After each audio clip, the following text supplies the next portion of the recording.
sing goddess of the wrath of Achilles. That line raises some questions, no? Who is the goddess? Why should you care about Achilles? Who is this Achilles, and why is he so angry? There are so many things you could explore about the opening of Homer's Iliad, which is where that quote is from, by the way. But what I'd like to focus on is, why do we still know that line? Why can we still read the Iliad at all? I mean, the thing was written 2,000 years ago, and any one of you could head into a Waterstones and pick up a copy of it alongside a Jamie Oliver cookbook. How does that happen? The answer is, as with all things, complicated.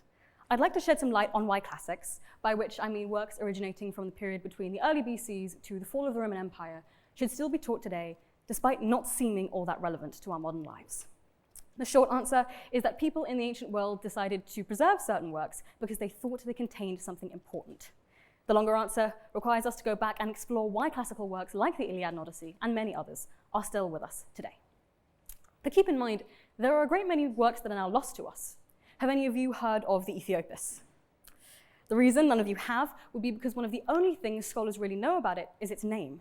For one reason or another, that particular epic poem was not considered to be as important to preserve. So once we understand the significance of surviving works from the ancient world, there then comes the question of who's been telling us these stories since their original performers died out. I hope it becomes clear, after exploring all of these things, that there is inherent value in teaching people these works today. But how are classical works still with us? Well, they were originally transmitted orally. Epics were memorized by bards, and different sections were performed to their audiences. Sappho sung her poems accompanied by instrumentation. Euripides' plays were just that, plays performed by actors in open-air theatres to audiences.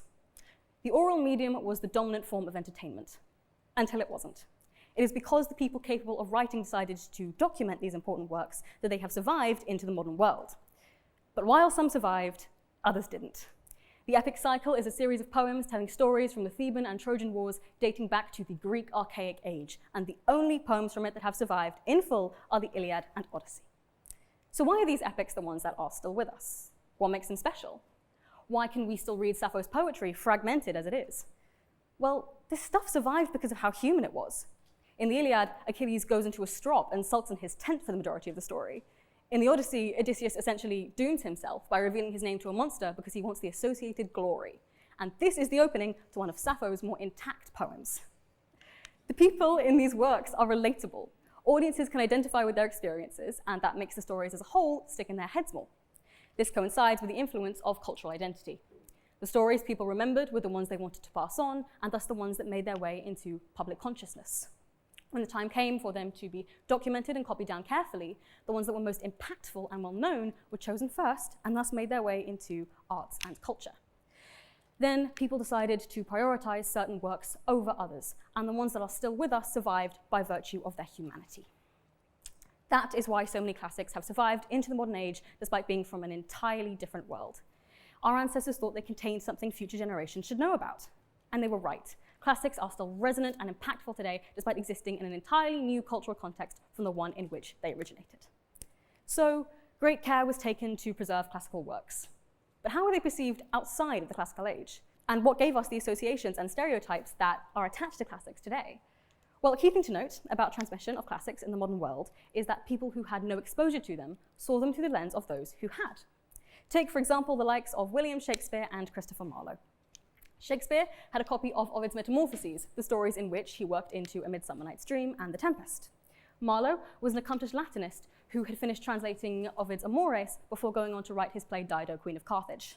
The two of them were middle-class men from relatively affluent families who had the time and resources needed to learn the classical languages and engage with a subject that was largely impractical for, and thus not studied by, many in their audiences. So, once these works were taken out of their original time period, they were shifted and presented in the way only a small part of the population saw them. Consider Marlowe's depiction of Helen of Troy in the play Dr. Faustus. Was this the face that launched 1,000 ships? That quote is more famous than anything describing Helen's appearance within the actual Iliad itself. We cannot discuss and teach classics in our modern world without acknowledging how our perceptions of them have been warped by more recent works. Teaching classics is incredibly important today. The original meaning and intent behind these sources can be uncovered without centuries' worth of conjecture and hypothesizing blocking it. Speaking of that conjecture, the average person's understanding of classics hasn't just been shaped by plays, poems, and the like. The people who have been teaching these works over the centuries created a narrative based on their own opinions and prejudices that we're just now beginning to unwind. For years, a commonly held belief was that Sappho, the poet from whom we derive the term Sapphic, was the headmistress of a school and cared for her students in a motherly, matronly fashion. This is an extract from one of her poems directed at a woman. That theory only began unraveling in 1993. So why should we continue to teach classics in the modern world? Partly so more people will see theories like these and subject them to the appropriate amount of criticism. Our ideas about what the classics are, what they represent, have been shaped by so many people, none of whom were actually there when they were created. Case in point, the Palace at Knossos, a huge archaeological reconstruction led by a man named Arthur Evans, who essentially rebuilt a palace based on his own ideas and assumptions from only 100 years ago, rather than actual knowledge of contemporary ancient Greek life. Through continuing to teach literature from the classical world in the 21st century, with all the technology and perspective we now have, we can learn about who we used to be. From there, we can see how humanity has evolved by examining how opinions surrounding the same source material have changed over time. Another key reason to keep teaching these works is that for so long they haven't been taught in the majority of schools because there simply aren't enough resources to put time and effort and money into a subject that's considered to be niche and outdated. Classics has historically been a symbol of haughty intellectuals, but it doesn't have to be. Teaching more people these works means we have more opportunities to gather perspectives on them that we've not really had at any other point in history, ones that don't largely arise from backgrounds of comfort and intellectualism. Now, while the works of Homer and Virgil are deeply impressive, there were other stories circulating at the time outside of Greece and Rome. Older works, like the Epic of Gilgamesh, also survive for their humanity and resonance, but are considered to be niche and specialist just because they exist outside of antiquity.